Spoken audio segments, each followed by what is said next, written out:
Working out with trainers is a great way to become motivated. It's a great way to take your game to the next level.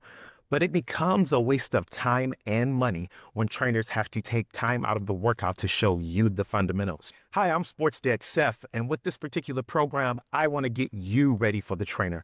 I'm going to get you solid with your fundamental basketball skills. We're going to cover everything from a guard level all the way to the post. So without any further ado, let's get it.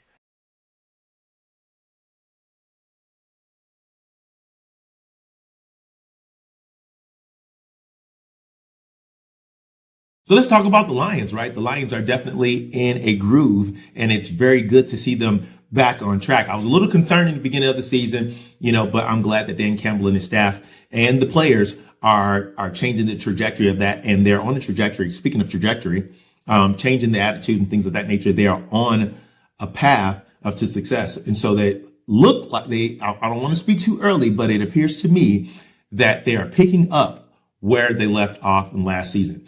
And so I'm excited when you talking about the Lions. I'm glad to see Hutchinson back out there on defense, Gibson in the backfield, Monroe, they're tearing it up. So I am super excited about the Lions. Now, the question is, can Goff win you the big games, right? Can Goff win the game with his arm, or is it too much pressure for him? I want to hear from you in the comments. So go ahead and put it in the comments. Let me know what your feedback is and let me know what your opinion is or whatnot. But I want to know, can Goff win you the big games? And that is the question for the season. Can Goff win you the big games? And that's my question, because I feel like in order for him to have my vote, that's what I need to see for him. I need to be able to see that.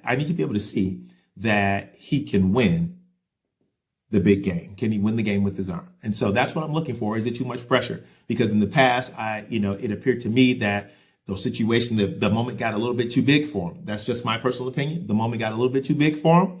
And we know what the end result was. Now, they took a chance on Goff, right? Because his career was just about over, right?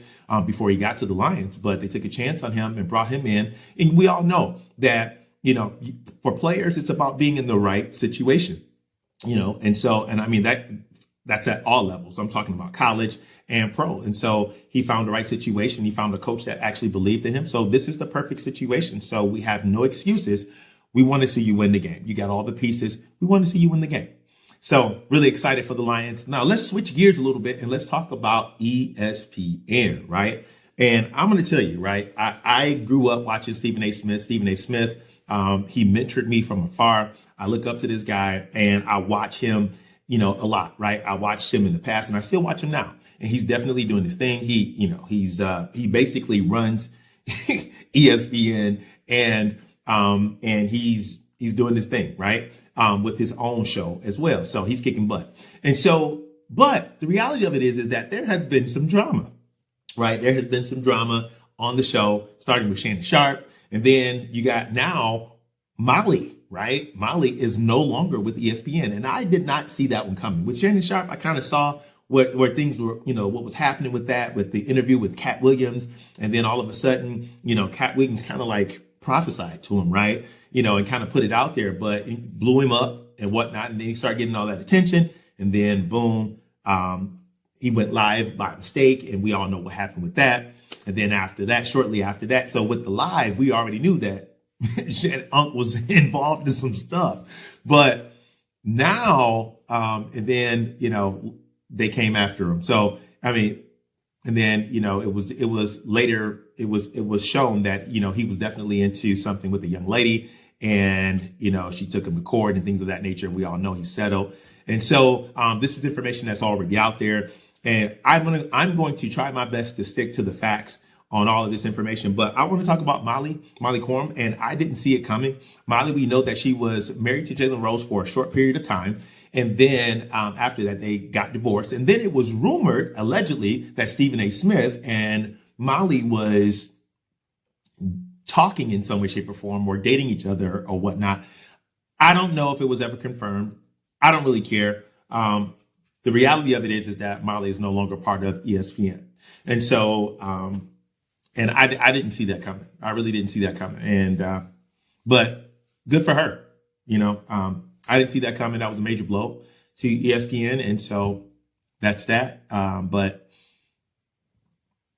when something like that happens, it's definitely for a major reason, right? That's going to probably come out later, and she's probably going to divulge it later or whatnot, because I haven't seen anything as to the exact reason why she left, and everybody's just speculating at this particular point. But Molly left. She abruptly left, and like no heads up or anything of that nature, and it was a shock to everybody, even Stephen A. And I kind of. I just don't know what that's it. I just don't know what that's all about. But, ESPN, it's a lot of angry players out there, or a lot of former employees of ESPN former employees that worked at ESPN that are not happy. So I don't know what's going on at ESPN, but we definitely know that Stephen A. Smith is definitely getting his, and he's not shy about letting us know that he's getting his. Thanks for sitting in with me. Thanks for joining me, and we'll see you next time.